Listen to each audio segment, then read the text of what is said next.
হাজারো ব্যথা বেদনার পরে ফিরে আসনি তুমি আপন ঘরে।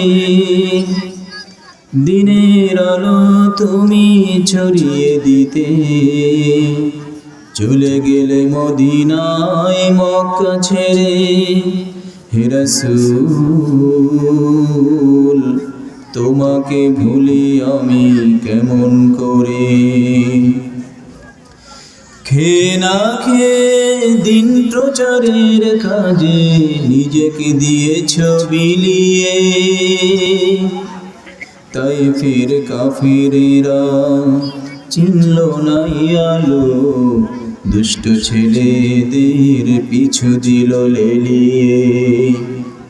খেয়ে না খেয়ে দিন প্রচারের কাজে নিজেকে দিয়েছ বিলিয়ে। তাইফের কাফেরেরা চিনল না আলো, দুষ্ট ছেলেদের পিছু দিল লেলিয়ে। পাথরের আঘাতে ক্ষত বিক্ষত হয়ে সারা শরীর থেকে রক্ত ঝরে। হে রাসূল তোমাকে ভুলি আমি কেমন করে। আসমানের মালিক কে? জমিনের মালিক কে? আমার আপনার হায়াতের মালিক কে? মৃত্যুর পরে কার কাছে আমাদেরকে হাজিরা দেওয়া লাগবে? এই কথা আমি আপনি বিশ্বাস করলাম। পৃথিবীর মুসলমানের এই কথা বিশ্বাস করে, পৃথিবীর সব মানুষ কিন্তু এই কথা বিশ্বাস করে না। পৃথিবীতে এমনও মানুষ আছে যারা আল্লাহর জমিনে বাস করে কিন্তু আল্লাহকে স্বীকার করতে চায় না। তারা বলে দেয়ার ইজ নো গড, আল্লাহ বলতে কিছু নাই, বলে নাউজুবিল্লাহ। এই থিওরির মানুষও পৃথিবীতে আছে, কে বলেন আছে না নাই? এমন একজন নাস্তিক যিনি আল্লাহকে বিশ্বাস করেন না, পরকালে বিশ্বাস করেন না, একজন ইমানদার যুবকের কাছে এসে প্রশ্ন করতেছে, যুবক শোনো, তোমার কাছে আমার 4টা প্রশ্ন থাকবে, যদি উত্তর দিতে পারো তাহলে ভালো, আর যদি উত্তর না দিতে পারো তাহলে বিষয়টা আমরা বুঝবো যে তোমরা শুধু শুধু লাফালাফি করো, বিষয় আসলে কিছুই না। ইমানদার যুবক বললেন, কি প্রশ্ন তোমার বলো দেখি। নাস্তিক বলতেছিল, আমার প্রথম প্রশ্ন হলো, তোমরা বলো আল্লাহ সব জায়গায় বিরাজমান, তো সব জায়গায় যদি বিরাজমান হয় তাহলে দেখি না কেন? 2 নম্বর প্রশ্ন করে বলে, যেই জিনিস দেখি না তা বিশ্বাস করবো কেন? 3 নম্বরে প্রশ্ন করে বলে, জিন আগুনের তৈরি, জাহান্নাম আগুনের তৈরি, আগুনের তৈরি জিনকে যদি আগুনে ফেলে দেয় অসুবিধার কি আছে? তার মানে জাহান্নামের আগুন তার জন্য কষ্টকর কোনো বিষয় না।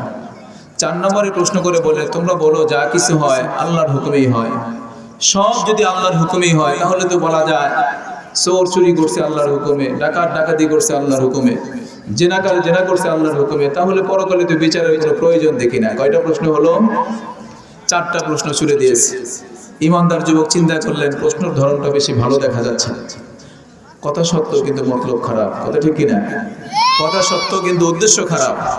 ইমানদার যুবক চিন্তা করলেন, উত্তরটা একটু ওইরকম করেই দেওয়া দরকার, প্রশ্নটা যেমন হয়েছে। যুবকের হাতের কাছে ছিল এঁটেল মাটির একটা ঢেল, যেটা দ্বারা তায়াম্মুম করা হয়।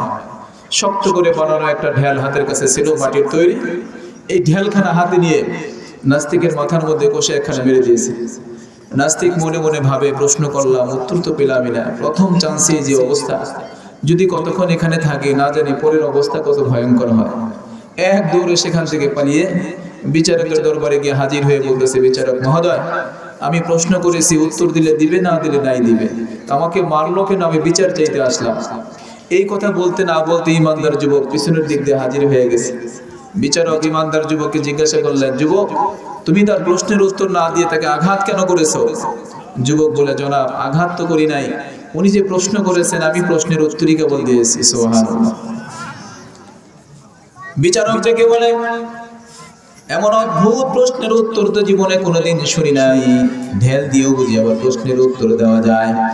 এ যুবক তুমি কেমনে উত্তর দিলে, আমিও তোমার প্রশ্নের উত্তরটা বুঝতে চাই। ইমানদার যুবক ডেকে বলে, আমার প্রশ্নের উত্তর বোঝাবার পূর্বে এই নাস্তিকের কাছে আমি 2টি প্রশ্ন রাখতে চাই। 1 নম্বরের প্রশ্ন হলো, আমি যে তাকে ঢেল মেরেছি, আমার ঢেল মারার কারণে সে ব্যথা পেয়েছে কি পায় নাই আগে জানতে চাই। যদি বলে ব্যথা পায় নাই তাহলে নগদে আরো একখান মারবো, হাতের মধ্যে নিয়েই আসছি, কারণ এই প্রশ্নের উত্তর বুঝাবার জন্য তাকে আগে ব্যথা বুঝাইতে হবে। যদি বলে ব্যথা পেয়েছি, দ্বিতীয় নাম্বার প্রশ্ন হলো ব্যথাটা কেমন, ব্যথার রংটা কেমন, কালারটা কেমন, কতটা দৈর্ঘ্য, কতটা প্রস্থ, ব্যথার আয়তন কত, বর্গক্ষেত্র কত, আমাকে একটু দেখাইতে হবে। নাস্তিক দেখে বলে ব্যথা দেখানো যায় না, বলে কি করা যায়, বলে ব্যথা অনুভব করা যায়। ইমানদার যুবক দেখে বলে এ ভদ্রলোক তুমি শুনে নাও, তোমার 3.5 হাত ছোট্ট বডির মধ্যেই তুমি যদি ব্যথা না দেখাইতে পারো, অনুভব করে বুঝে নাও এত বিশাল বড় পৃথিবীর মধ্যে আমার আল্লাহকে দেখা যায় না, অনুভব করে বুঝে নিতে হয়। সুবহানাল্লাহ। 1 নম্বর প্রশ্নের উত্তর পাওয়া গেল কিনা? আল্লাহ সব জায়গায় বিরাজমান, দেখা যায় না কেন? ব্যথা দেখা যায় তো, ব্যথাই তো দেখাইতে পারলা না, ব্যথা এটা তো দেখা যাচ্ছে না, কিন্তু ব্যথা অনুভব করে বুঝে নিলা। আমার আল্লাহকে দুনিয়ার চোখ দ্বারা দেখা যাবে না, এটা অনুভব করে বুঝে নিতে হবে, কোরআন দ্বারা বুঝতে হবে, রাসূলের হাদিস দ্বারা বুঝতে হবে। কথা ঠিক কিনা? তোমার দ্বিতীয় নম্বরের প্রশ্ন ছিল যেই জিনিস দেখা যায় না তাকে বিশ্বাস করা যায় না। এ যুবক, তুমি নিজেও তো ব্যথা দেখাইতে পারলা না, ব্যথা তো বিশ্বাস ঠিকই করলা। ব্যথা না দেখে যদি বিশ্বাস করা যায়, আমার আল্লাহকে না দেখে বিশ্বাস করি, এটাই হলো আমাদের মুসলমানদের ঈমান। ঠিক কি না? তোমার 3 নম্বরের প্রশ্ন ছিল জিন আগুনের তৈরি, জাহান্নাম আগুনের তৈরি, আগুনের তৈরি জিনকে আগুনে ফেললে কোনো অসুবিধা নাই। এ ভদ্রলোক, তুমি শুনে নাও, তুমিও মাটির তৈরি মানুষ। আল্লাহ রাব্বুল আলামিন কোরআনে হাকীমের মধ্যে বলেছেন ইন্নী খালিকুম বাশারাম মিন তিন, আমি বাশার সৃষ্টি করব মাটি দিয়ে, তথা মানুষ সৃষ্টি করব মাটি দিয়ে। পৃথিবীর সকল মানুষ সত্যগত দিক থেকে মাটির তৈরি, তুমিও তো মাটির তৈরি মানুষ। তোমাকে ঢেল মেরেছি, মাটির তৈরি ঢেল, মাটির তৈরি ঢেল মারার কারণে যদি তোমার ব্যথা পাওয়া সম্ভব হয়, আমার আল্লাহ আগুনের তৈরি জিনকে আগুনে ফেলে কষ্ট দিবেন, মোটেও অসম্ভব নয়। ঠিক কিনা? তোমার 4 নম্বরের প্রশ্ন ছিল যা কিছু হয় আল্লাহর হুকুমেই হয়, তাহলে তার বিচারের কোনো দরকার নাই। চোর চুরি করছে আল্লাহর হুকুমে, ডাকাত ডাকাতি করলো আল্লাহর হুকুমে। তোমার কথা অনুযায়ী আমি বলতে চাই, তোমাকে ঢেল মেরেছি আমি আমার ইচ্ছায় মারি নাই, আল্লাহ পাকের হুকুমেই তোমাকে ঢেলটা মেরেছি। ঠিক না? ঢেল এটা আমি আমার থেকে মারি নাই, আল্লাহ পাকের মর্জি হয়েছে, ইচ্ছা হয়েছে তাই মারছি। আল্লাহর হুকুমে হলেই যদি বিচারের দরকার না হয়, ও মিয়া তুমি বিচার দেওয়ার জন্য কেন বিচারকের কাছে আসলা? কথা ঠিক কিনা বলেন? সুতরাং বোঝা যায় দুনিয়ার জীবনে যদি কেউ অন্যায় করে, অন্যায়ের জন্য তার শাস্তির ব্যবস্থাপনা রয়েছে। ঠিক তেমনি ভাবে আল্লাহর জমিনে বসবাস করে আল্লাহকে চিনবে না, আল্লাহকে জানবে না, আল্লাহর হুকুম মানবে না, এর চাইতে বড় অন্যায়, বড় অপরাধ আর কিছু হতে পারে না। ঠিক কি না? এই জন্য দুনিয়ার জীবনে আল্লাহ পাকের হুকুমকে যারা অগ্রাহ্য করবে, আল্লাহ পাকের হুকুমের সাথে যারা নাফরমানি করবে, আল্লাহ রাব্বুল আলামিন কিয়ামতের ময়দানে বিচারের পরে তাদের জন্য জাহান্নামের ব্যবস্থা করবেন। এটাই স্বাভাবিক কথা। ঠিক কি না বলেন? সম্মানিত হাজিরিন, আল্লাহর জমিনে বাস করে যারা আল্লাহকে চিনে না, তারা কি আসলে বুদ্ধিমান না পাগল? কথা বলেন। পাগল না, শুধু পাগল না, পাগলের দলের সম্রাট। এক মাস্টার সাহেব ছাত্রকে জিজ্ঞাসা করছে, বাবারা বলো তো 2 হালিতে যদি কলা হয় 8টা, আমি মাস্টার সাহেবের বয়স কত? ছাত্র একজন লাফ দিয়ে দাঁড়িয়ে বলতেছে, স্যার আমি বলতে বলবো। আচ্ছা বলো। স্যার যদি কিছু মনে না করেন, আচ্ছা বলো। স্যার আপনার বয়স হলো 50 বছর। কত বছর? আসলেই 50 বছর। মাস্টার সাহেব তো অবাক হয়ে গেলেন, কি সাংঘাতিক ব্যাপার, আমার বয়স কলা দিয়ে বের করে ফেলেছে। এই ছাত্রের অবস্থা খুব ভালো, খুব সাংঘাতিক ভালো একটা ছাত্র মনে করা হচ্ছে।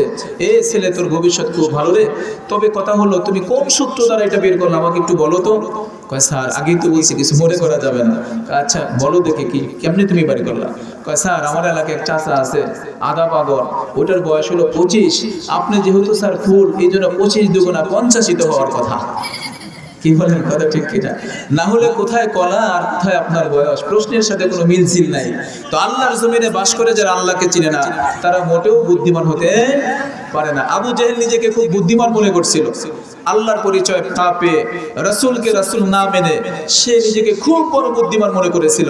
কিন্তু পৃথিবীর ইতিহাস আজকে বলে দিচ্ছে, আল্লাহকে চিনতে না পারা, রাসূলকে বুঝতে না পারা, নবুয়তকে স্বীকার না করা, এটা কোনো বুদ্ধিমানের পরিচয় না, এটা হলো পাগলের পরিচয়। কথা ঠিক কিনা বলেন? সম্মানিত হাজিরিন, আসুন আমরা আলোচনার দিকে ফিরে যাই। আল্লাহ রাব্বুল আলামিন এই মানব জাতির হেদায়েতের জন্য একটা গ্রন্থ প্রেরণ করেছেন। বলেন তো তার নাম কি? কথা বলেন।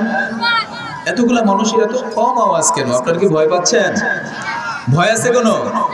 আল্লাহর জমিনে আল্লাহর কথা বলতে কোনো ভয় থাকার কথা? জমিন আল্লাহর, কোরআন আল্লাহর, কথাও হবে আল্লাহর কোরআন থেকে, কোনো ভয়ের প্রয়োজন আমরা দেখি না। সম্মানিত হাজিরিন, আল্লাহ রাব্বুল আলামিন মানব জাতির হেদায়েতের জন্য, জাহান্নাম থেকে তাদেরকে মুক্তি দিয়ে জান্নাতে পৌঁছাবার জন্য একটা গ্রন্থ আমাদের জন্য পাঠিয়েছেন। কিয়ামত পর্যন্ত যে গ্রন্থ আর পরিবর্তন হবে না, বলেন তো সেই গ্রন্থের নাম কি? মহাগ্রন্থ আল কোরআন। আমরা আজকে সেই আল কোরআন থেকে কিছু কথা শুনতে চাই। রাজি আছেন সবাই ইনশাআল্লাহ? প্রিয় হাজিরিন, আজকে আমাদের কাছে যে কোরআন আছে, বলেন তো এই কোরআন সাহাবীদের কাছে এটাই ছিল, কথা ঠিক কিনা বলেন? সাহাবীদের কাছে এই কোরআনই ছিল নাকি কম বেশ ছিল? এখন কোরআনে কারিমের মধ্যে সূরা 114 খানা, তখনও কোরআনে কারিমের মধ্যে সূরা কতখানা ছিল? 114 খানা। এখনো কোরআনে কারিমের মধ্যে যেই পরিমাণ আয়াত, তখনও কোরআনে কারিমের মধ্যে সেই পরিমাণ আয়াত ছিল, কথা ঠিক কিনা? এখনো আমাদের কাছে কোরআন আছে, তাদের কাছেও কোরআন আছে, তবে আমাদের আর তাদের মাঝে অনেক বড় একটা পার্থক্য রয়ে গেছে, কথা ঠিক কিনা বলেন? কেবল পার্থক্য, বলে সাহাবায়ে কেরাম এই কোরআনকে এমন ভাবে গ্রহণ করেছিলেন, বরণ করেছিলেন, কোরআন আসার আগে তারা ছিলেন জাহিলিয়াতের যুগের সম্রাট, কোরআন আসার পরে তারা হলেন হেদায়েতের যুগের সম্রাট। বলেন সুবহানাল্লাহ। এই কোরআন আসার পরে এই পৃথিবী থেকে 10 জন ব্যক্তি জান্নাতের সার্টিফিকেট নিয়ে কবরে গেছেন। বলেন সুবহানাল্লাহ। হযরত আবু বকর সিদ্দিক জান্নাতি, দুনিয়ার থেকে সার্টিফিকেট নিয়ে গেলেন। হযরত ওমর ফারুক দুনিয়ার থেকে সার্টিফিকেট নিয়ে গেলেন। ওসমান গনি দুনিয়া থেকে সার্টিফিকেট নিয়ে গেলেন। হযরত আলী রাদিয়াল্লাহু তাআলা আনহু দুনিয়া থেকে সার্টিফিকেট নিয়ে গেলেন। হযরত তালহা ইবনে উবাইদুল্লাহ দুনিয়া থেকে সার্টিফিকেট নিয়ে গেলেন। হযরত জুবাইর ইবনে আউফ দুনিয়া থেকে সার্টিফিকেট নিয়ে গেলেন। হযরত সাদ ইবনে আবি ওয়াক্কাস দুনিয়া থেকে সার্টিফিকেট নিয়ে গেলেন। হযরত সাঈদ বিন যায়েদ দুনিয়া থেকে সার্টিফিকেট নিয়ে গেলেন। হযরত আবু উবাইদা ইবনুল জাররাহ দুনিয়া থেকে সার্টিফিকেট নিয়ে গেলেন। হযরত আব্দুর রহমান ইবনে আউফ তিনিও দুনিয়া থেকে জান্নাতের সার্টিফিকেট নিয়ে গেছেন। সুবহানাল্লাহ বলেন। আজকে আমরা কতজনের নাম মুখস্থ করি? এই যে 10 জন সাহাবীর নাম বললাম, এই নামগুলো আমাদের শোনার দরকার আছে না নাই বলেন? যাদেরকে আল্লাহ তাআলা এই পৃথিবীতে থাকতে জান্নাতের সার্টিফিকেট দিয়েছেন, তারা এই কোরআনের কাছে আসার কারণেই, এই কোরআনকে বুকে জড়িয়ে ধরার কারণেই, এই কোরআনকে ব্যক্তি জীবন, পারিবারিক জীবন, সামাজিক জীবন, রাষ্ট্রীয় জীবন সকল ক্ষেত্রে গ্রহণ আর বরণ করে নেওয়ার কারণেই আল্লাহ পাক খুশি হয়ে তাদেরকে দুনিয়া থাকতেই জান্নাতের সার্টিফিকেট দিয়ে দিলেন। বলেন সুবহানাল্লাহ। সেই কোরআন আজকে আমাদের মাঝে আছে, আমাদের তো কোনো পরিবর্তন হচ্ছে না। তাদের কাছে কোরআন আসার পরে ব্যক্তিগত জীবন পরিবর্তন হয়ে গেল, সামাজিক জীবন পরিবর্তন হয়ে গেল, তাদের অভ্যাসের পরিবর্তন হয়ে গেল, রুচির পরিবর্তন হয়ে গেল, তাদের সভ্যতা সংস্কৃতির পরিবর্তন হয়ে গেল, সব কিছু তারা পরিবর্তন করে নিলেন কোরআন দ্বারা। আজকে সেই কোরআন আমাদের কাছে আছে। আমরা 20 বছর আগেও যা ছিলাম এখনো তাই আছি, কথা ঠিক কিনা বলেন? আমাদের ঘরে কোরআন আছে, কোরআন তেলাওয়াত করা হয় না। আমাদের মসজিদে কোরআন আছে, কোরআনের পাঠক পাওয়া যায় না। এই কোরআন দ্বারা তারা জীবনকে গঠন করেছিলেন, সেই জন্য তারা এত দামি হয়েছিলেন। আজকের মুসলমানও যদি কোরআন দ্বারা জীবনকে পরিচালনা করে, এই মুসলমানও পৃথিবী থেকে জান্নাতের সার্টিফিকেট নিয়ে যাবে, কথা ঠিক কিনা বলেন? আসুন আমরা সেই কোরআন থেকে আজকে জানতে চাই। রাজি আছে মুসলমান? কোরআনে কারিমের সূরার সংখ্যা কত বলেন? 114। সবগুলা সূরাই আমাদের জানা থাকা দরকার। সবগুলা সূরার ব্যাখ্যা, সবগুলা সূরার শানে নজুল, বিষয়বস্তু আমাদের জানা থাকা দরকার এজ এ মুসলিম হিসাবে। তবে ওয়াজের একদিনের এক প্যান্ডেলে তো সব নিয়ে আলোচনা করা সম্ভব না। আজকে কোরআনে কারিমের একটা সূরা, 68 নম্বর সূরা আমরা তেলাওয়াত করেছি। এই সূরাটার নাম হচ্ছে সূরা কালাম। কি নাম? সূরা কলম। কলম আছে না? কলম আছে না আপনাদের কাছে? যে লেখে যে কলম, এই কলম সম্পর্কে একটা সূরা আল্লাহ রাব্বুল আলামিন নাজিল করেছেন। আসুন আমরা এই কলম সম্পর্কে সূরা থেকে আজকে 2-4টি কথা শুনে এখান থেকে আমাদের জন্য কি দাওয়াত, কি শিক্ষা, আমরা কিভাবে আমাদের জীবনকে এই কোরআনের এই সূরা থেকে গঠন করতে পারি সে সম্পর্কে কিঞ্চিত আলোচনা হবে। ওয়া মা তাওফীকি ইল্লা বিল্লাহ, সুবহানাকা লা ইলমা লানা ইল্লা মা 'আল্লামতানা ইন্নাকা আনতাল আলিমুল হাকীম। ربنا لك الحمد كما ينبغي لجلال وجهك وعظيم سلطانك ولك الحمد بالإيمان ولك الحمد بالإسلام ولك الحمد بالقرآن। আমরা কোথাও যাচ্ছি না, সরাসরি কোরআনের কাছে ফিরে যাচ্ছি। আসুন সবাই। أعوذ بالله من الشيطان الرجيم বিসমিল্লাহির রহমানির রহিম নুন ওয়াল কলামি ওয়া মা ইয়াসতুরুন মা আনতা বিনি'মাতি রাব্বিকা বিমাজনুন। আল্লাহ রাব্বুল আলামিন সূরা কলাম নাজিল করে শুরু অংশের মধ্যে আল্লাহ পাক বলে দিলেন, নুনের শপথ করে বলছি এবং কলমের শপথ করে বলছি, কলম যা কিছু লেখে তার শপথ করে বলছি। আল্লাহ রাব্বুল আলামিন একটা কথা এমনি এমনি বললেই সেটার অনেক গুরুত্ব হয়ে যায়, স্রষ্টার কথার গুরুত্ব তো হবে, এই কথা ঠিক কিনা?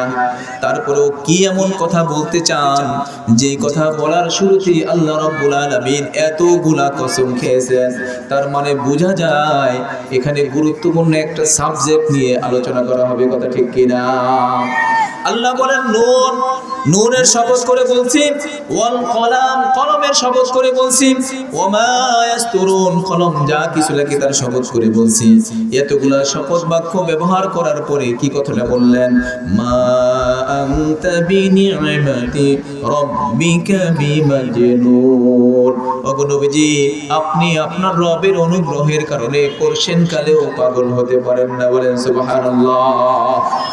وَإِنَّ لَكَ لَأَجْرًا غَيْرَ مَمْنُونٍ, আপনাকে এত অগণিত নিয়ামত আমি দান করব যে নিয়ামতগুলা কেউ কোনোদিন গুণেও শেষ করতে পারবে না, বলেন সুবহানাল্লাহ। وَإِنَّكَ لَعَلَى خُلُقٍ عَظِيمٍ, নবী গো, আপনাকে আমি সৃষ্টি করেছি মহান চরিত্রের অধিকারী করে। পৃথিবীতে আপনার মতো এত সুমহান চরিত্র দিয়ে আমি আর কোনো মানুষকে পাঠাই নাই, আপনার চরিত্রের মতো এত কলঙ্কমুক্ত চরিত্র দিয়ে পৃথিবীতে কোনো মানুষকে আমি প্রেরণ করি নাই। ফাসাতুবসিরু ওয়া ইউবসিরুন, অতি শীঘ্রই আপনিও দেখবেন তারাও দেখবে। বিআইকুমুল মাফতুন, আসলে কি পাগল? সুবহানাল্লাহ বলেন। আমরা কোরআনে কারীমের সূরা কলম থেকে শুনতেছি, মুসলমান ভাইরা আমার, কোরআনে কারীমের শুধুমাত্র তরজমা দিয়ে বিষয়বস্তু ভালো করে বোঝা যায় না। কোরআনে কারীমের বিষয়বস্তু বোঝার জন্য তরজমার পাশাপাশি তার প্রেক্ষাপট জানতে হয়, শানে নজুল জানতে হয়। কেন, কি উপলক্ষে, কোন উদ্দেশ্যে, কোন এলাকায়, কি পরিবেশ, কি পরিস্থিতিতে আল্লাহ রাব্বুল আলামিন এই আয়াতগুলো নাযিল করেছেন। সুতরাং আমাদের এই বিষয়বস্তু বোঝার জন্য শানে নজুল জানার দরকার আছে না নাই? শানে নজুল জানার পূর্বে কোরআনে কারীমের এই প্রথম অংশের মধ্যে আল্লাহ রাব্বুল আলামিন শপথ করে কথা বলেছেন, কার পক্ষে এই কথাটা একটু খেয়াল করা দরকার আছে না নাই? আল্লাহ পাক শপথ বাক্য ব্যবহার করে কথা বলেছেন আমার নবীর পক্ষে, কথা ঠিক কিনা? আল্লাহ আমার নবীর পক্ষে কথা বলেছেন। আল্লাহ যদি আমার নবীর পক্ষে থাকেন, আমরা মুসলমান কার পক্ষে থাকা দরকার? নবীর পক্ষে না বিপক্ষে? নবীর পক্ষে যদি থাকে, নবীর আদর্শ আমাদের মাঝে কোথায়? নবীর সিরাত কোথায়? নবীর সুরত কোথায়? নবীর আদর্শ আজকে মুসলমানের মাঝে খুঁজলে তেমন একটা পাওয়া যায় না। পৃথিবীর সব মুসলমান যদি নবীর পক্ষে কথা বলতো, পৃথিবীর সব মুসলমান যদি নবীর আদর্শকে গ্রহণ করত, দু চারজন নাস্তিক মুরতাদ নবীর বিরুদ্ধে কথা বলার দুঃসাহস পেত না, কথা ঠিক কিনা বলেন? প্রিয় মুসলিম ভাইরা আমার, আজকে পৃথিবীর চতুর্দিকে ইসলামকে নিয়ে ষড়যন্ত্র শুরু হয়েছে। নবীর দুশমনেরা কাকবুদ্ধি বক ধ্যান নিয়ে ওত পেতে বসে রয়েছে। আবু জেহেলের অনুসারীরা আজও পৃথিবীর বুকে আছে, কথা ঠিক কিনা? উতবা সাইবার অনুসারীরা আছে, ওয়ালিদ ইবনে মুগীরার অনুসারীরা আছে, যারা মদিনার নবীর নামকে নিয়ে সিনেমিনি খেলতে যায়, যারা মদিনার নবীর নামে মিথ্যার কলঙ্ক লেপন করতে যায়, যারা মদিনার নবীর নামকে অপমান করতে চায়। পরিষ্কার ভাষায় জানিয়ে দিতে চাই, আমরাও মদিনার নবীর উম্মত এখনো পৃথিবীর বুকে বেঁচে আছি, কথা ঠিক কিনা? আমাদের মধ্যে খলিফা ওমরের উত্তরসূরিরা আছে, আমাদের মধ্যে আবু বকরের উত্তরসূরিরা আছে, ইমাম হাসান হুসাইনের উত্তরসূরি যুবকেরা আছে, আমাদের মধ্যে কোন 200 কোটি তাওহীদি জনতা মুসলিম জনতা আছে। সুতরাং নবীর বিরুদ্ধে কথা বললে কোন কাফেরকে রেহাই দেওয়া যাবে না, কথা ঠিক কিনা বলেন? পৃথিবীর সব জায়গায় আমরা সার দিতে জানি, পৃথিবীর সব জায়গায় আমরা স্যাক্রিফাইস করতে জানি, কিন্তু একটি মাত্র জায়গা, আমার নবীর বিরুদ্ধে যদি কোনো কুলাঙ্গার কথা বলে আমরা তার জিভ টেনে ছিঁড়ে ফেলতে প্রস্তুত আছি, কথা ঠিক কিনা বলেন? কারণ হচ্ছে আমার নবীর পক্ষে স্বয়ং আল্লাহ কথা বলেছেন, কথা ঠিক কিনা? আসুন সেই জায়গাগুলো একটু দেখাই। আমার নবীর বিরুদ্ধে পৃথিবীর কোনো কুলাঙ্গার যদি কখনো কথা বলেছে, তো আল্লাহ রাব্বুল আলামিন আসমান থেকে সাথে সাথে তার প্রতিবাদ করে আয়াত নাজিল করে দিয়েছেন, বলেন সুবহানাল্লাহ। মুসলমান বন্ধুরা আমার নবীর দাম কত, মূল্য কত, মর্যাদা কত, এই সম্পর্কে একটু আলোচনা করলে এই মুহূর্তের জন্য ভুল হবে না মনে করি। আমার নবী সম্পর্কে আল্লাহ রাব্বুল আলামিন কোরআনে কারীমের মধ্যে কত কথা বলেছেন, আজকের মুসলমান জানা দরকার। নবীর বিরুদ্ধে কথা আল্লাহ রাব্বুল আলামিন কখনোই সহ্য করেন নাই। ছোট্ট একখানা ঘটনার কথা মনে পড়ে গেল। বিশ্ব নবী রাহমাতুল লিল আলামিন হুদাইবিয়ার সন্ধির সময়ের ঘটনার কথা আল্লাহর পয়গম্বর স্বপ্নে দেখলেন। আল্লাহর পয়গম্বর কি করতেছেন? উমরা পালন করতেছেন। স্বপ্ন ব্যাখ্যা করার পরে, ব্যক্ত করার পরে 1400 সাহাবায়ে কেরাম নবীজির সঙ্গে উমরা পালন করার জন্য প্রস্তুত হয়ে যায়। নবীজি সাল্লাল্লাহু আলাইহি ওয়াসাল্লাম 1400 সাহাবায়ে কেরামকে সঙ্গে করে নিয়ে হজের উদ্দেশ্যে রওনা হয়ে গেলেন। হুদাইবিয়া নামক স্থান পর্যন্ত আসার পরে কাফেরদের পক্ষ থেকে আল্লাহর পয়গম্বরকে বাধা প্রদান করা হয়, না না তোমরা মক্কায় যেতে পারবে না। শেষ পর্যন্ত তারা সন্ধি চুক্তি করতে প্রস্তুত হয়ে যায়। মুসলমান ভাইরা আমার, সন্ধির শর্তগুলো এরকম ছিল, এবছর তোমরা এখান থেকে ফিরে যাবা, হজ করতে পারবা না, 1 নম্বর। 2 নম্বর হলো আগামী বছর আসবা, 3 দিনের বেশি থাকতে পারবা না। আরো শর্ত করে দিল, ভারী কোনো অস্ত্র শস্ত্র নিয়ে আসতে পারবা না। আরো শর্ত করে বলে, আমাদের কাছ থেকে কোনো মানুষ যদি ইসলাম গ্রহণ করে তোমাদের এলাকায় যেতে চায়, তাকে সাথে করে নিয়ে যেতে পারবা না, বরং গোপনেও যদি চলে যায় তাকে পুনরায় ফেরত দেওয়া লাগবে। প্রক্ষান্তরে কোনো মুসলমান যদি ধর্ম ত্যাগ করে আমাদের কাছে থাকতে চায়, তাকে তোমরা বাধা দিতে পারবে না। এইভাবে এক এক করে সবগুলা শর্ত মুসলমানদের বিপক্ষে নির্ধারণ করে তারপরেও আল্লাহ রাব্বুল আলামিনের ইশারায় আল্লাহর পয়গম্বর শর্ত মানতে প্রস্তুত হয়ে গেলেন। হযরত আলী রাদিয়াল্লাহু তাআলা আনহুকে ডেকে নেওয়া হলো শর্ত লেখার জন্য। হযরত আলী রাদিয়াল্লাহু তাআলা আনহু শর্ত লেখার জন্য সর্বপ্রথম যখন লিখতে শুরু করলেন, বিসমিল্লাহির রহমানির রহিম, আল্লাহর নামে, পরম করুণাময় দয়াময় আল্লাহর নামে শুরু করতেছি। মিম মুহাম্মাদির রাসূলিল্লাহি সাল্লাল্লাহু আলাইহি ওয়াসাল্লাম। এই অংশটুকু যখন লেখা হয়ে গেল, কাফেরদের পক্ষ থেকে বাধা দেওয়া হচ্ছে, না না, এই শর্ত চুক্তির মধ্যে বিসমিল্লাহ লেখা যাবে না এবং মুহাম্মাদুর রাসূলুল্লাহ লেখা যাবে না, বরং আমরা যদি তাকে মুহাম্মাদুর রাসূলুল্লাহ মানতাম তাহলে তোমাদের সঙ্গে আমাদের কোনো বিরোধ ছিল না। তোমাদের সাথে সংঘর্ষ তো এই জায়গায়, তোমরা তাকে মুহাম্মাদুর রাসূলুল্লাহ মেনে নিয়েছো, আমরা তাকে মুহাম্মাদুর রাসূলুল্লাহ মানতে এখনো প্রস্তুত না। সুতরাং এই সন্ধি চুক্তির মধ্যে রাসূলুল্লাহ লেখা যাবে না। নবীজি ডেকে বললেন, আলী কোথায় লিখেছো, নামটা কেটে দাও, সন্ধি লেখা হয়ে যায়। হযরত আলী রাদিয়াল্লাহু তাআলা আনহু ডেকে বললেন, ইয়া রাসূলুল্লাহ, ইয়া হাবিবাল্লাহ, যেই হাত দিয়ে আপনার নামটা লিখেছি ওই হাত দিয়ে আমি আপনার নামটা মুহাম্মাদুর রাসূলুল্লাহ কাটতে পারবো না। ইয়া রাসূলুল্লাহ, আপনাকে রাসূল মেনেই তো আমাদের ঘর ছেড়েছি, আপনাকে রাসূল মেনেই তো বাড়ি ছেড়েছি, দেশ ছেড়েছি, খেত ছেড়েছি, সব কিছু ছেড়ে দিয়ে ইয়া রাসূলুল্লাহ আজকে আমরা হিজরত করে মদিনায় পাড়ি জমিয়েছি এই কথা মানার জন্যই। সুতরাং আজকে এই দুইজন কাফেরের সাথে এই সন্ধি চুক্তি মানতে গিয়া আপনার নাম থেকে মুহাম্মাদুর রাসূলুল্লাহ কাটা আমি আলীর পক্ষে করছেন কারো সম্ভব না। মুসলমান ভাইরা আমার, প্যারা নবী সাল্লাল্লাহু আলাইহি ওয়াসাল্লাম হযরত আলীকে ডেকে বললেন, আলী তোমার কাটতে হবে না, কোথায় লিখেছো আমাকে দেখিয়ে দাও। আল্লাহর পয়গম্বর কলমটা নিয়ে টান মেরে অংশটুকু কেটে দিলেন, সন্ধি লেখা হয়ে গেল। এবার সন্ধি চুক্তি হওয়ার পরে সেখান থেকে ফিরে আসবেন। সাহাবায়ে কেরামের মনের মধ্যে বড় ব্যথা। 1 নাম্বার ব্যথা হলো, হজ করতে আসলাম, হজ তো করতেই পারলাম না, একটা ব্যথা। 2 নম্বরের ব্যথা হলো, সন্ধি লেখা হয়েছে, সবগুলা শর্ত আমাদের বিপক্ষে, কাফেরদের পক্ষে সবগুলা সন্ধির শর্ত লেখা হয়ে গেছে, একটাও আমাদের পক্ষে নাই, এটা 2 নম্বরের ব্যথা। 3 নম্বরের ব্যথা হলো, মুহাম্মাদুর রাসূলুল্লাহ পর্যন্ত লিখতে দেয় নাই, রাসূলুল্লাহ শব্দটাও লিখতে দেয় নাই। কয়টা ব্যথা? 3টা ব্যথা। সাহাবায়ে কেরাম বসে পড়ছেন, মনটা ভারাক্রান্ত, খুব ব্যথিত অন্তর নিয়ে। সম্মানিত হাজিরিন, আল্লাহ রাব্বুল আলামিন এই ঘটনা আসমান থেকে শুনেছেন কি শুনেন নাই, দেখেছেন কি দেখেন নাই? আল্লাহ যেন কার পক্ষে? রাসূলের পক্ষে, কথা ঠিক কিনা? এতক্ষণ যে কাজগুলো হয়েছে এই কাজগুলো কি রাসূলের পক্ষে হয়েছে না বিপক্ষে হয়েছে? কথা বলেন, বিপক্ষে হয়েছিল। এই কারণে আল্লাহ রাব্বুল আলামিন আসমান থেকে ফরমান নাজিল করে জানায় দিলেন, জিবরাইল ফেরেশতাকে পাঠিয়ে দিলেন, জিবরাইল যাও যাও ওই কাফিরেরা 2 টাকার কাগজের মধ্যে আমার রাসূলকে মুহাম্মদুর রাসূলুল্লাহ লিখতে দিতে চায় না, না কোশ্চেন কালেও না। আমি আল্লাহ মুহাম্মদুর রাসূলুল্লাহ শুধু ওদের কাগজে না মহাগ্রন্থ কোরআনে কারীমের মধ্যে উল্লেখ করে দিব, কিয়ামত পর্যন্ত পৃথিবীর সকল কাফের মিলেও কোরআন থেকে মুহাম্মদুর রাসূলুল্লাহ মুছাইতে পারবে না। সুবহানাল্লাহ।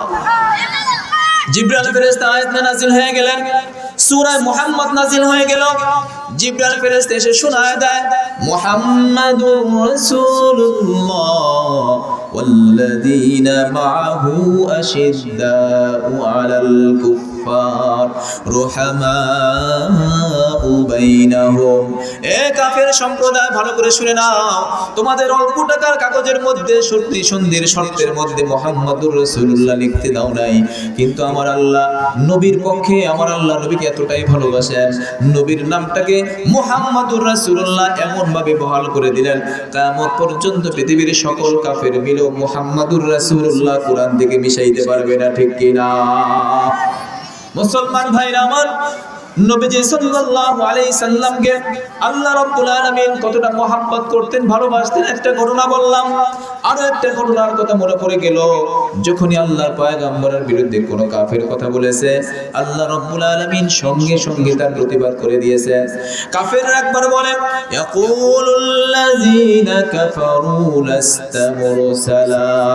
কাফেররা যখন বলল, না না আপনি তো আল্লাহর পয়গম্বর নন, আপনাকে রাসূল আমরা মানি না, আল্লাহ রাব্বুল আলামিন আসমান থেকে প্রতিবাদ করে জানায় দিলেন, ইয়াসিন ওয়াল কুরআনিল হাকীম ইন্নাকা লামিনাল মুরসালিন। আল্লাহু আকবার বলেন। কাফেররা বলে, আপনাকে আমরা মুরসালিন মানি না। আল্লাহ রাব্বুল আলামিন কোরআনে কারীমের মধ্যে সূরা ইয়াসিন নাযিল করে জানায় দিলেন, ওরা আপনাকে রাসূল মানলেই কি না মানলেই কি, আমি কোরআনে কারীমের গায়ে আপনাকে মুরসালিন উল্লেখ করে দিলাম। সুবহানাল্লাহ। আবার কাফেররা বলে, ইয়া আইয়ুহাল্লাযী নুজ্জিলা আলাইহি যিকরু ইন্নাকা লামাজনুন। আপনি তো একজন পাগল, আপনার কথা আমরা মানতে পারি না। আল্লাহর পয়গম্বরকে পাগল বলার সাথে সাথে আল্লাহ রাব্বুল আলামিন আসমান থেকে কোরআনের সূরা কলম নাযিল করে দিয়েছেন, নুন ওয়াল কলামি ওয়া মা ইয়াসতুরুন মা আনতা বিনি'মাতি রাব্বিকা বিমাজনুন। ওগো নবীজি, কলমের শপথ করে বলি, কলম যা কিছু লেখে তার শপথ করে বলি, পৃথিবীর সকল মানুষ একযোগ একমত হয়েও যদি নবী আপনাকে রাসূল মানতে না চায়, পাগল বলতে চায়, এতে কিছু আসে যায় না। আমি আল্লাহ বলে দিলাম, ইন্নাকা লামিনাল মুরসালিন। অবশ্যই অবশ্যই আপনি আল্লাহ পাকের প্রেরিত রাসূল। বলেন সুবহানাল্লাহ। আবার কাফের সম্প্রদায় যখন আল্লাহর পয়গম্বরের বিরুদ্ধে বলছিল, ইন্না লাতারিকু আলিহাতিনা লিশাইরিন মাজনুন। আমরা কি একজন পাগল কবির কথায়, শায়রের কথায় আমরা আমাদের উপাস্যকে ত্যাগ করব নাকি? এই কথার জবাবে আল্লাহ রাব্বুল আলামিন কোরআনে হাকীমের মধ্যে জানায় দিলেন, ওমা হুয়া বিকাউলি শাইরিন কলিলাম মা তুমিনুন ওমা হুয়া বিকাউলি কাহিনিন কলিলাম মা তাযাক্কারুন। না না, এটা কোনো কবির কথা নয়, এটা কোনো গণকের কথা নয়। তোমরা আমার নবীকে গণক বলতে পারো, কিন্তু বাস্তবে আমার নবী গণক নয়। কবি বলতে পারো, আমার নবী কবিও নয়। তানজিলুম মির রাব্বিল আলামিন। এই কোরআন আমি রব্বুল আলামিনের পক্ষ থেকে আমার নবীর উপরে হাদিয়া পাঠাইছি। বলেন সুবহানাল্লাহ। মুসলমান বন্ধুরা আমার নবীর মান কত, মর্যাদা কত, সম্মান কত। অন্য নবীরা যেই সকল বিষয় আল্লাহ পাকের কাছে আবেদন করে দরখাস্ত করে পান নাই, আল্লাহ রাব্বুল আলামিন আমার আপনার নবীকে বিনা চাওয়ায় বিনা দরখাস্তে তা দিয়ে দিয়েছেন। সুবহানাল্লাহ। হযরত মুসা আলাইহিস সালাম দরখাস্ত করলেন, রব্বি শরহ লি সাদরি। রব্বুল আলামিন তুমি আমার বক্ষকে উন্মুক্ত করে দাও, প্রশস্ত করে দাও। আল্লাহ পাকের কাছে দরখাস্ত জানাইলেন। আর আল্লাহ রাব্বুল আলামিন আমার আপনার নবীর ব্যাপারে আগাম সংবাদ দিয়ে বলে দিলেন, আলাম নাশরাহ লাকা সাদরাক, নবীজি আপনার বক্ষকে আমি উন্মুক্ত করে দেই নাই, বলেন সুবহানাল্লাহ। আবার মুসা আলাইহিস সালাম দোয়া করলেন, ওয়াসসিরলি আমরি, আল্লাহ তুমি আমার কাজকে সহজ করে দাও, আসান করে দাও।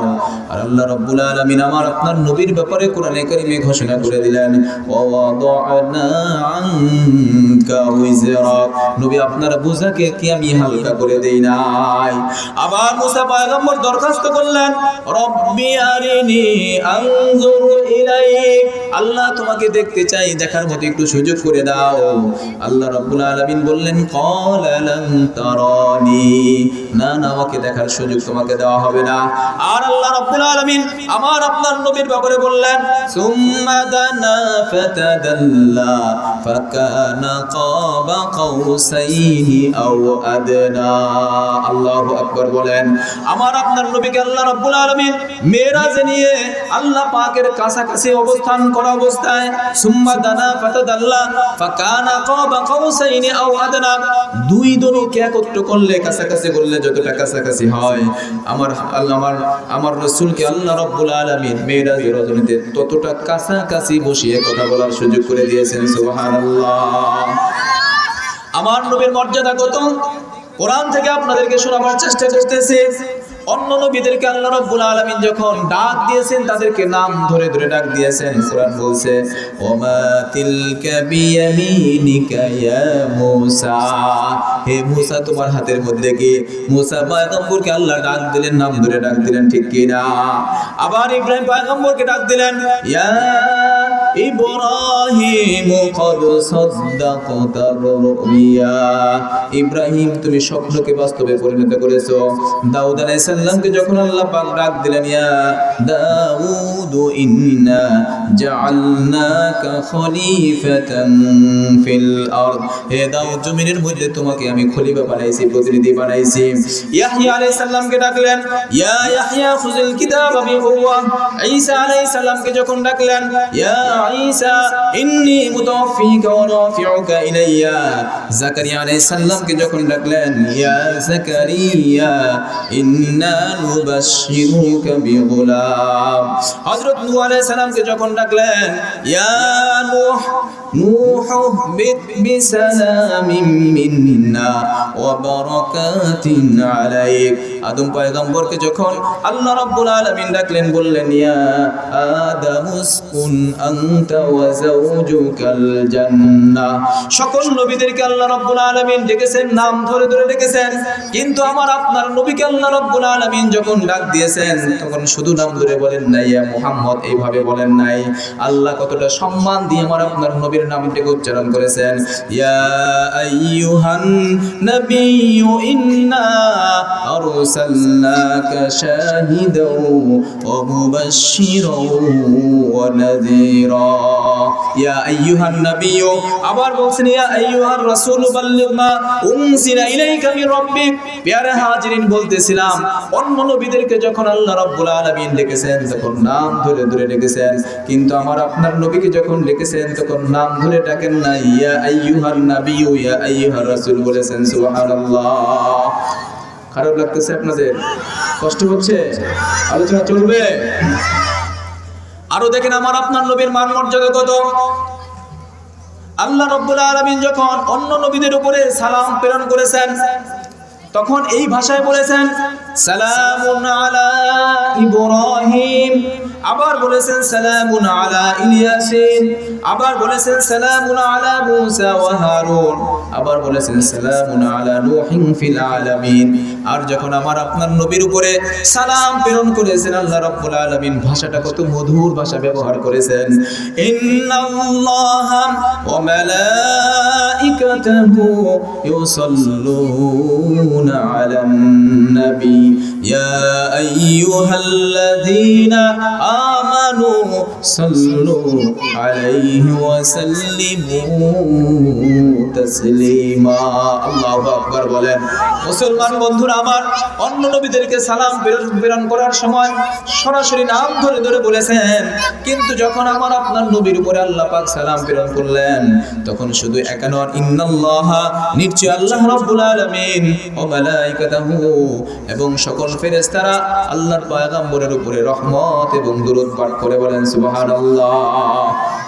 আবার দেখেন, আল্লাহ রাব্বুল আলামিন তার নামের সঙ্গে কোন নবীর নামকে এইভাবে সংযুক্ত করেন নাই।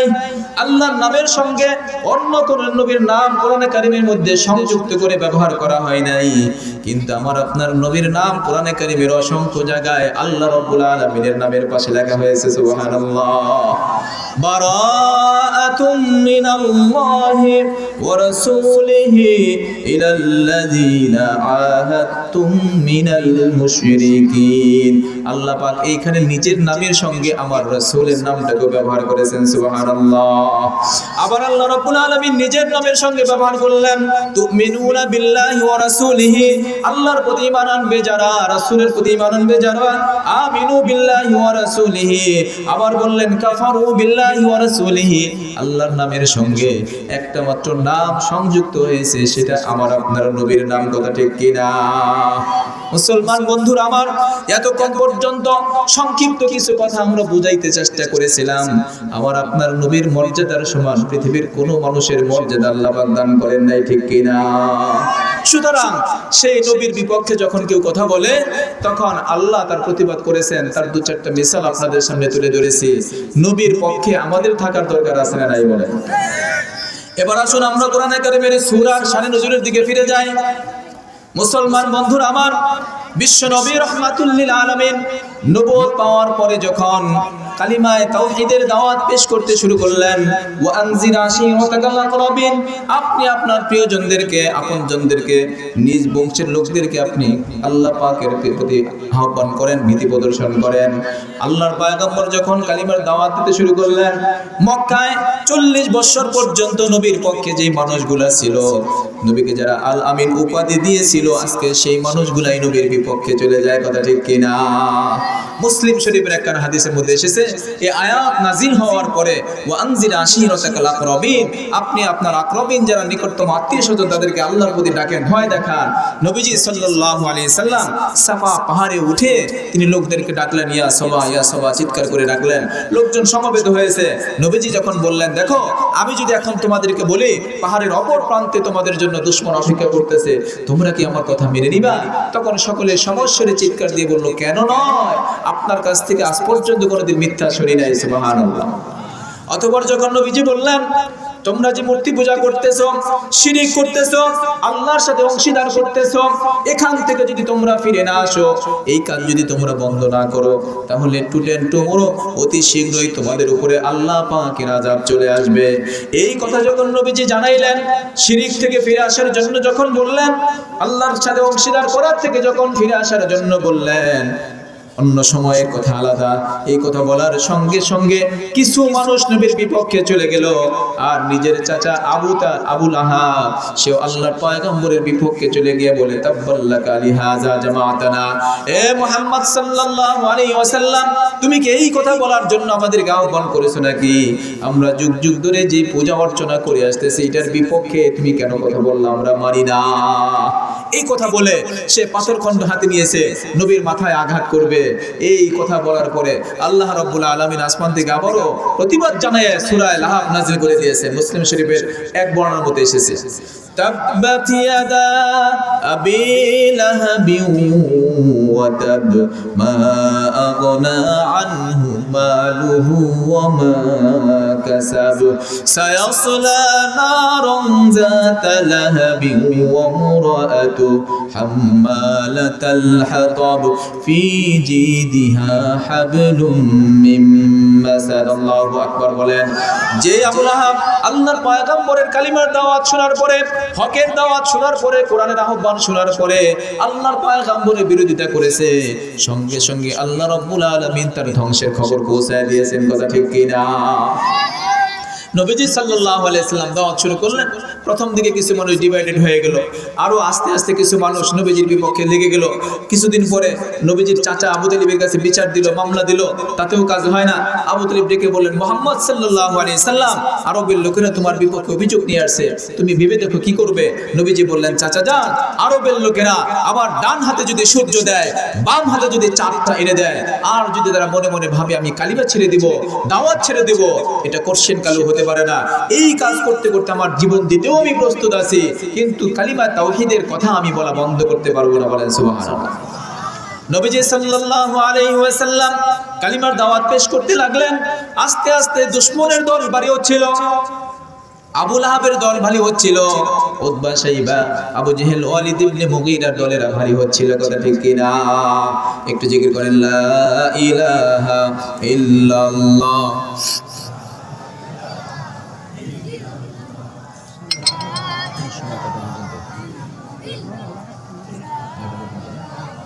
আচ্ছা ঠিক আছে।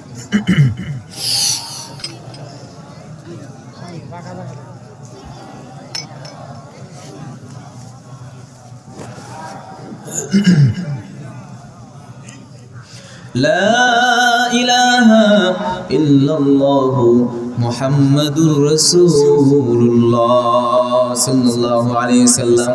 মুসলমান ভাইরা আমার, আবু তালিবের কাছে বিচার নিয়ে কোনো কাজ হলো না। নবীজি কালিমার কথা বলা বন্ধ করবেন না, পরিষ্কার জানিয়ে দিলেন। এবার মক্কার কাফেরেরা আল্লাহর পয়গম্বরের দুশমন বনে গেল, নবীজির উপরে অত্যাচারের স্ত্রীরা চালিয়ে যেতে শুরু করলো। ঠিক কি না?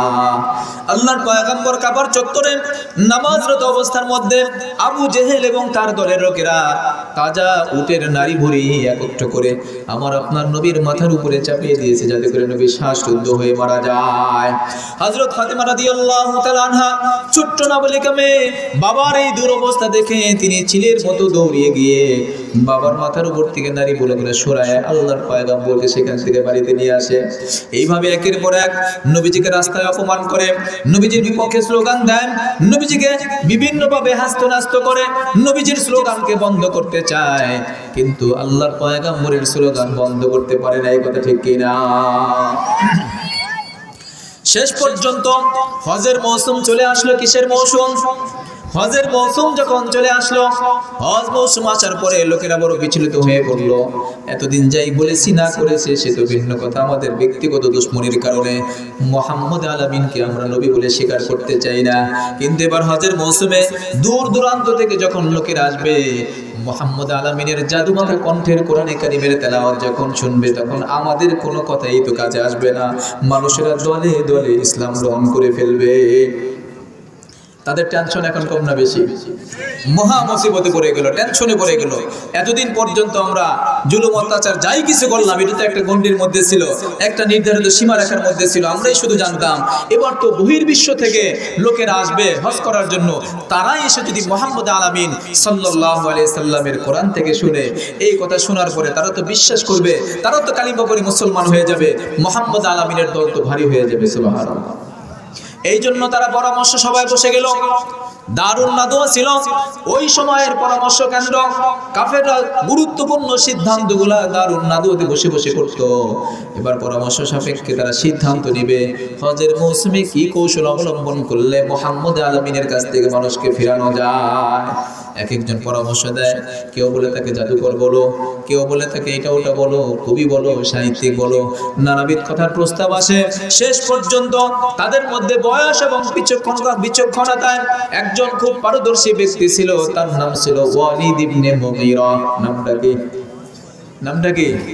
কথা মনে রাখেন, এই নামটা লাগবে একটু পরে, কাজে লাগবে। ওয়ালিদ ইবনে মুগীরা। এই ওয়ালিদ ইবনে মুগীরা খুব বিচক্ষণ, লিডারদের মধ্যে সাংঘাতিক বড় মাপের একজন লিডার পারসন। তার কাছে জানতে চাওয়া হলো, আপনি তো আমাদের লিডার, আপনি বলেন তো এই বিষয়ে কি সিদ্ধান্ত হতে পারে, তাকে আমরা কি উপাধি বলতে পারি, যেই উপাধি দিলে লোকেরা তার কাছে আসবে না। ওয়ালিদ ইবনে মুগীরা খুব চিন্তা ভাবনা করার পরে শেষ পর্যন্ত বলতেছে, শোনো, তোমরা এখন তো যদি তাকে বলতেই চাও পাগল বলতে পারো, কারণ পাগলের কথা শোনার মতো ধৈর্য কোনো মানুষের নাই, আর পাগলের কথা শোনার জন্য কারো আগ্রহ জন্ম নিবে না। তোমরা চাইলে এই পাগল উপাধি দিয়ে তোমরা তাকে বলতে পারো। মুসলমান ভাইরা আমার, নবী মুহাম্মদুর রাসূলুল্লাহ সাল্লাল্লাহু আলাইহি সাল্লামকে যখন পাগল বলার চেষ্টা করলো কে? ওয়ালিদ ইবনে মুগীরা। এই ওয়ালিদ ইবনে মুগীরা আল্লাহর পয়গম্বরকে যখন পাগল উপাধি দেওয়ার সিদ্ধান্ত গ্রহণ করলো, এই কথাটা যখন প্রচার করে দিল, আল্লাহ রাব্বুল আলামিন তখনই কোরআনে কারীমের সূরা কলম নাজিল করে জানায়া দিলেন, নুন ওয়াল কলামি ওয়া মা ইয়াসতুরুন মা আনতা বিনি'মাতি রাব্বিকা বিমাজনুন। আমি নুনের শপথ করে বলছি, কলমের শপথ করে বলছি, কলম যা কিছু লেখে তার শপথ করে বলছি, মা আনতা বিনি'মাতি রাব্বিকা বিমাজনুন। ওগো নবীজি, আপনার রবের অনুগ্রহে মোটেও কোশ্চেন কালেও আপনি পাগল হতে পারেন না। মুফাসসিরিনে কিরাম ব্যাখ্যা করে বলেন, কলম যা কিছু লেখে, কলম এমন ব্যক্তির কথা লেখে পৃথিবীর শুরু থেকে আজ পর্যন্ত কোন পাগলের কিচ্ছা কাহিনী লেখার মতো সময় কোনো মানুষের নাই। কথা ঠিক কিনা বলেন? মুসলমান ভাইরা আমার, আল্লাহ পাক বলে দিলেন, ওয়া ইন্না লাকা লাআজরান গায়রা মামনুন। আপনাকে আমি এত অগণিত পুরস্কার দিব, অগণিত নিয়ামত দান করব, যা গুণে শেষ করা যাবে না। এখানে প্রশ্ন থেকে যায়, কোন পাগলকে পুরস্কার দেওয়ার কোনো প্রশ্নই আসে না। পাগলের পাগলামির কারণে আজ পর্যন্ত পুরস্কার পেয়েছে পৃথিবীতে এমন কোন ইতিহাস আছে? না, এমন কোন ইতিহাস খুঁজলে তো পাওয়া যায় না। বরং তোমরা যাকে পাগল বলতেছো, উনি যদি পাগল হতেন, আল্লাহ পাকের পক্ষ থেকে পুরস্কার দেওয়ার কোনো প্রশ্নই আসতো না। কথা ঠিক কিনা? আল্লাহ বলতেছে, আপনি মোটেও পাগল নন, পাগলকে কোনোদিন পুরস্কৃত করা হয় না। আমি আপনাকে এত পরিমাণ পুরস্কার দান করব, যত পরিমাণ পুরস্কার মানুষ গুনেও শেষ করতে পারবে না। শুধু তাই নয়, আল্লাহ রাব্বুল আলামিন সামনে আরো বললেন, ওয়া ইন্নাকা লাআলা খুলুকিন আযীম। আপনাকে আমি সৃষ্টি করেছি মহান চরিত্রের অধিকারী করে, সুমহান চরিত্রের অধিকারী করে। বলেন সুবহানাল্লাহ। ফাসাতুবসিরু ওয়া ইউবসিরুন। সুতরাং অতি শীঘ্রই আপনিও দেখবেন, তারাও দেখবে, বিআইয়িকুমুল মাফতুন। আসলেই পাগল কারা? সুবহানাল্লাহ বলেন। দেখেন, শানে নজরুল জানার পরে এখন কথাটা একটু পরিষ্কার হচ্ছে। কথা ঠিক কিনা বলেন? যে রাসূল সাল্লাল্লাহু আলাইহি সাল্লামকে পাগল উপাধি দেওয়ার অভিযোগ আনার কারণেই আল্লাহ রাব্বুল আলামিন সূরা নাজিল করে দিয়েছেন। মুসলমান ভাইরা আমার, কথা কিন্তু এখানেই শেষ নয়। নবীজিকে পাগল বললো আর আল্লাহ তাকে ছেড়ে দিয়েছেন, বিষয়টা কিন্তু এমন নয়। এই সূরার আরেকটু সামনে গেলে এই ব্যক্তি সম্পর্কে আল্লাহ রাব্বুল আলামিন আরো কিছু কথা বলেছেন। পাগল বললো কে? লোকটার নাম কি বলেন তো? ওয়ালিদ ইবনে মুগীরা। এই ওয়ালিদ ইবনে মুগীরা সম্পর্কে এই যে সামনের 11, 12, 13, 14, 15 নম্বর আয়াতের মধ্যে আল্লাহ রাব্বুল আলামিন ওয়ালিদ ইবনে মুগীরার চরিত্রের খতিয়ান তুলে ধরছেন। বলেন সুবহানাল্লাহ। ওয়ালিদ ইবনে মুগীরা মার্কা যারা, ওয়ালিদের মতো দুষ্ট যারা, ওয়ালিদের মতো নাপাক যারা, ওরাই কেবলমাত্র আমার নবীকে বাজে মন্তব্য করতে পারে। কথা ঠিক কিনা বলেন? এবার আসেন দেখি ওয়ালিদ সম্পর্কে আল্লাহ পাক কোরআনে কি কি কথা বলেছেন। আমরা সেদিকে যাচ্ছি। ওয়ালিদ ইবনে মুগীরা সম্পর্কে এই সামনের আয়াতের অংশের মধ্যে তার 7টা মন্দ স্বভাব উল্লেখ করা হয়েছে। কয়টা? 7টা অভ্যাসের কথা তুলে ধরা হয়েছে। ওই 7টা অভ্যাসের মধ্যে আল্লাহ পাক বলতেছেন, হাম্মাজিম মাশশাইম বিনামিম মান্নাইল লিল খায়রি মু'তাদিন আসিম উতুল্লিম বা'দা যালিকা জানিম। আল্লাহ পাক ডেকে বললেন, এই যে ওয়ালিদ ইবনে মুগীরা আমার নবী সম্পর্কে বাজে মন্তব্য করেছে, তার চরিত্র সম্পর্কে পৃথিবীর মানুষ তোমরা শুনে নাও। হাম্মাজিম, তার 1 নম্বরের মন্দ স্বভাব হলো গীবত করা। কি করা? গীবত করা। তাহলে গীবত করা কি ভালো মানুষের কাজ না মন্দ মানুষের কাজ? আল্লাহর কোরআন থেকে আমরা জানতে পারলাম গীবত করা মন্দ মানুষের কাজ। গীবত করাকে আল্লাহ নিজেও পছন্দ করেন না। বলেন সুবহানাল্লাহ। হযরত মুসা আলাইহিস সালামের জামানায় বৃষ্টি হচ্ছে না। এই জন্য মুসা পয়গম্বর তার উম্মতদেরকে নিয়ে খোলা ময়দানে ইস্তিসকার নামাজের মতো করে প্রার্থনা করতেছেন যে আল্লাহ, বৃষ্টির খুব দরকার, উম্মতের বড় কষ্ট হয়ে যাচ্ছে, আল্লাহ তুমি বৃষ্টি দিয়ে দাও। তো আল্লাহ ডেকে বললেন যে মুসা, তুমি যাদেরকে নিয়ে দোয়া করতেছো এদের মাঝখানে এমন একজন ব্যক্তি আছে, ওই ব্যক্তি পাপাচারী, ও তোমাদের মাঝে থাকলে আমি বৃষ্টি দিব না। এই কথা বলার পরে মুসা আলাইহিস সালাম বললেন, এই তোমাদের মধ্যে এই অপরাধে অভিযুক্ত একজন ব্যক্তিকে আমি চিনি না, তুমি থাকলে কিন্তু বৃষ্টি হবে না, তুমি তাড়াতাড়ি তাড়াতাড়ি বের হয়ে যাও এখান থেকে। এখন বলেন তো এতগুলা মানুষের মধ্যে থেকে যেই লোকটা এই অপরাধী সে নিজেকে কি পরিমাণ লজ্জিত মনে করবে যদি এখান থেকে উঠে যেতে হয়। লোকটা মনে মনে খুব লজ্জিত আর তওবা করতেছে, আল্লাহ যদিও আমি গুনাহগার, আমি গুনাহ করেছি, তুমি তো রহমান, তুমি তো রহিম, আল্লাহ আমি আমার গুনার জন্য অনুতপ্ত, আমাকে তুমি ক্ষমা করে দাও। এইভাবে আল্লাহ তাআলার কাছে অনুনয় বিনয় গোপনে তিনি ক্ষমা চাইতেছিলেন। আল্লাহ রাব্বুল আলামিন তার তওবাকে কবুল করে নিয়েছেন, বলেন সুবহানাল্লাহ। অল্প কিছুক্ষণ পরেই আকাশে মেঘ দেখা যায়, আবার কিছুক্ষণের মধ্যে বৃষ্টি বর্ষণ শুরু হয়ে গেল। সুবহানাল্লাহ। বৃষ্টি যখন শেষ হয়ে গেল, মুসা পয়গম্বর আল্লাহ পাকের সঙ্গে টেলিফোনে কথা বলতে শুরু করলেন। রব্বুল আলামিন, কিছুক্ষণ পূর্বেই তো তুমি বললা এখানে এমন একজন ব্যক্তি যে থাকলে তুমি বৃষ্টি দেবা না। আল্লাহ এই কথা বলার পরে কোনো মানুষ এখান থেকে উঠে যায় নাই, তারপরেও তুমি কেন বৃষ্টি দিয়ে দিলা? আল্লাহ ডেকে বলে, মুসা দেওয়ার কথা যেটা আগে ছিল ওটাও ঠিক আছে, এখন দিছি এটাও ঠিক আছে। বলে আল্লাহ কেমনে? কয় লোকটা অপরাধী ছিল সেটাও ঠিক, কিন্তু এই মুহূর্তের মধ্যে সে তওবা করে পবিত্র হয়েছে, আমি তার তওবাকে কবুল করেছি, এখন আর পাপাচারী নাই, সেই জন্য বৃষ্টি দিয়ে দিলাম। সুবহানাল্লাহ বলেন। মুসা পয়গম্বর বলে, আল্লাহ তাহলে ওই লোকটা কারা আমার একটু জানায় দাও না, আমি একটু চিনা রাখি লোকটা কারা।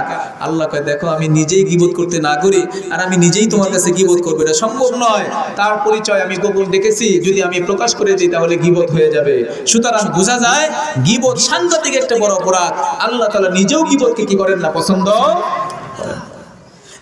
এই ওয়ালিদ ইবনে মুগীরার 1 নম্বরের স্বভাব হলো হাম্মাস, গীবত করা। 2 নম্বরের স্বভাব হলো হাম্মাজিম মাশাইম বিনামিম, চগলখড়ি করা।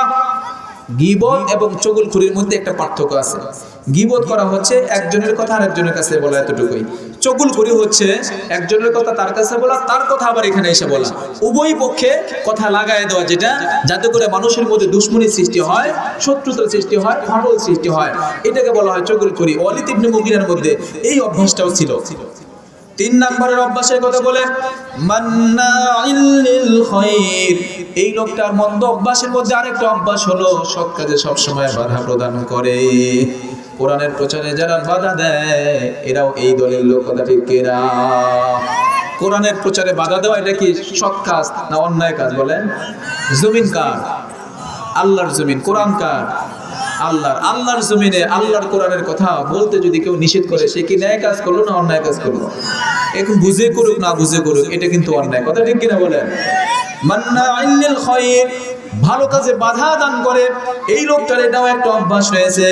সুতরাং ভালো কাজে বাধা দান করা এটা কিন্তু কোনো ইমানদারের অভ্যাস নয়, এটা হলো ওয়ালিদ ইবনে মুগীরা মার্কাজেরা তাদের অভ্যাস।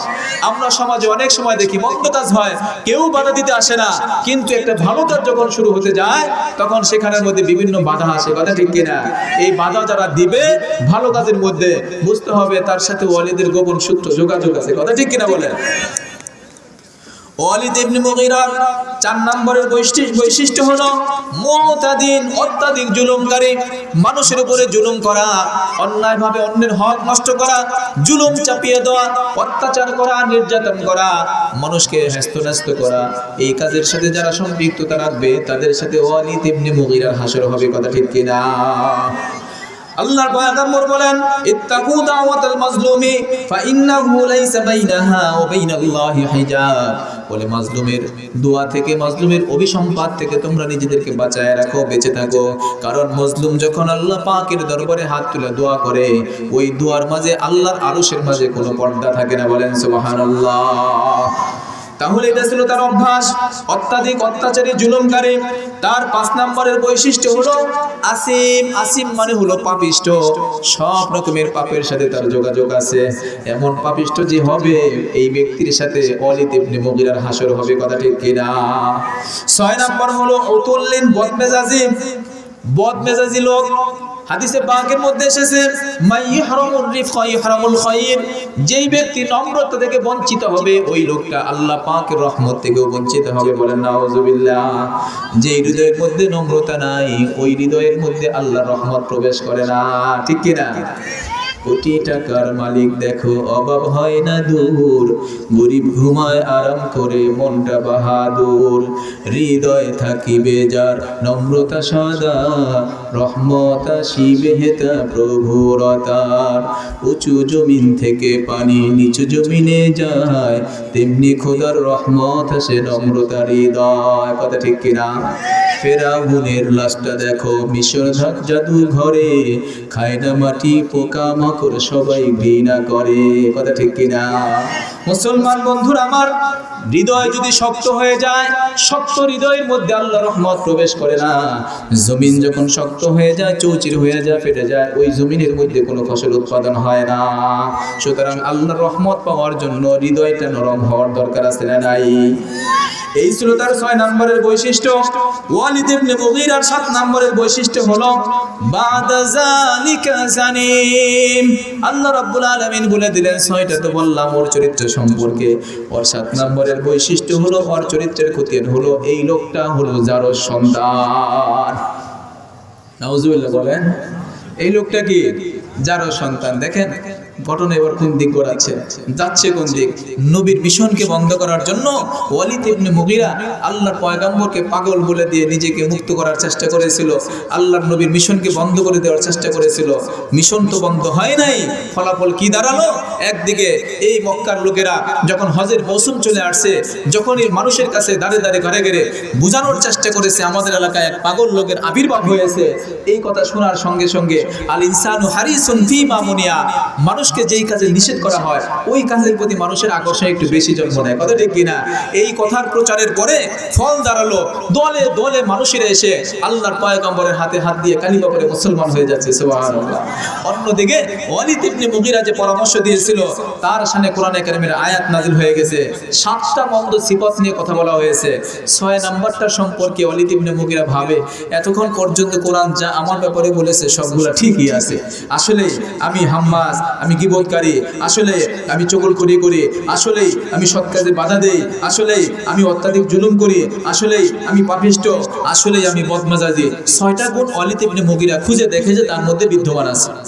কিন্তু 7 নম্বর যেটা, এইটা সে কেমনে বুঝবে যে আমি কি জারজ সন্তান না বৈধ সন্তান? সে কি হালাল জাদা না হারাম জাদা? এটা কি নিজের পক্ষে বোঝা সম্ভব?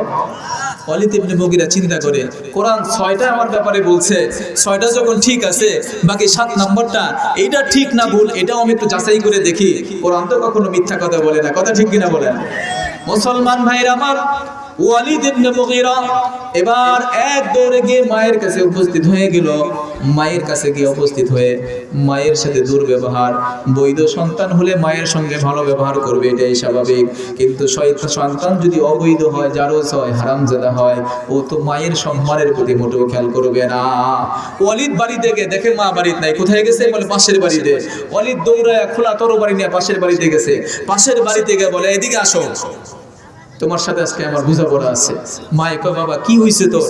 তুই এরকম রাগারাগি করতেছিস কেন? চেহারা এত গরম গরম কেন? চোখ দুইটা মোটা মোটা কেন? ব্যাপারটা কি খুলে বল। অত শত বুঝি না, তুমি এদিকে আসো। চুলের মুঠায় দুইটা বলতেছে, তুই বল আমি কি হালাল জাদা না আমি হারাম জাদা?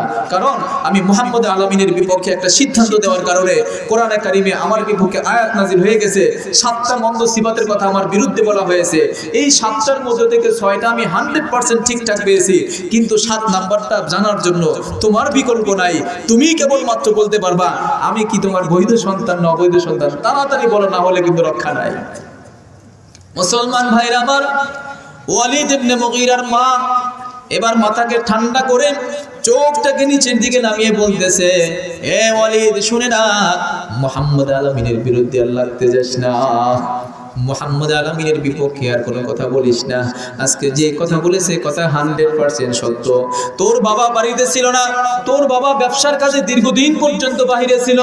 আমি মা, আমার এক সময় শরীর গরম হয়ে যাওয়ার কারণে পাশের অমুক একজন ব্যক্তি মুগীরার সঙ্গে আমার অবৈধ সম্পর্ক হয়। এই অবৈধ সম্পর্কের ফসল হিসাবে তুই ওয়ালিদ জমিনের বুকে আসার চান্স পেয়েছিস। সুতরাং আল্লাহর কোরআন কখনোই মিথ্যা বলে নাই, মুহাম্মদ আলামিন মিথ্যা বলে নাই। সুতরাং তার বিরুদ্ধে লাগতে আর যাস না। কথা ঠিক কিনা? আমরা মেসেজ পাচ্ছি এই আয়াত থেকে। নবীজি সাল্লাল্লাহু আলাইহি সাল্লামের কথা কোরআন কত সুন্দরভাবে বলেছে, নবীজির পবিত্রতার কথা বলেছে, নবীজির খুলুকে হাসানার কথা বলেছে, নবীজির আদর্শের কথা বলেছে। কোরআন নবীজির চেহারা সম্পর্কে বলেছে। যেই দিক থেকে কোরআনকে জিজ্ঞাসা করবেন, আমার রাসূল সম্পর্কে কোরআনের হাজারো কথা বিদ্যমান। অন্যদিকে নবীর বিরুদ্ধে যে বলেছে, তার চরিত্রের খতিয়ান আমরা পেয়ে এ কথাই প্রতীয়মান হয়, আল্লাহর নবীর বিপক্ষে চরিত্রহীন ব্যক্তি ছাড়া কেউ মুখ খুলতে পারে না। কথা ঠিক কিনা? কোনো যারর সন্তান না হলে নবীর বিরুদ্ধে ব্যঙ্গচিত্র করতে পারে না। কোনো মুসলমান নামধারী সন্তান নবীর বিপক্ষে কোনো কথা বলতে পারে না। যদি কোনো মানুষ নবীর বিপক্ষে কোনো কথা বলে, কোরআনের এই চ্যালেঞ্জ কিয়ামত পর্যন্ত বুঝতে হবে তার জন্মের ঠিক নেই। কথা ঠিক কিনা বলে?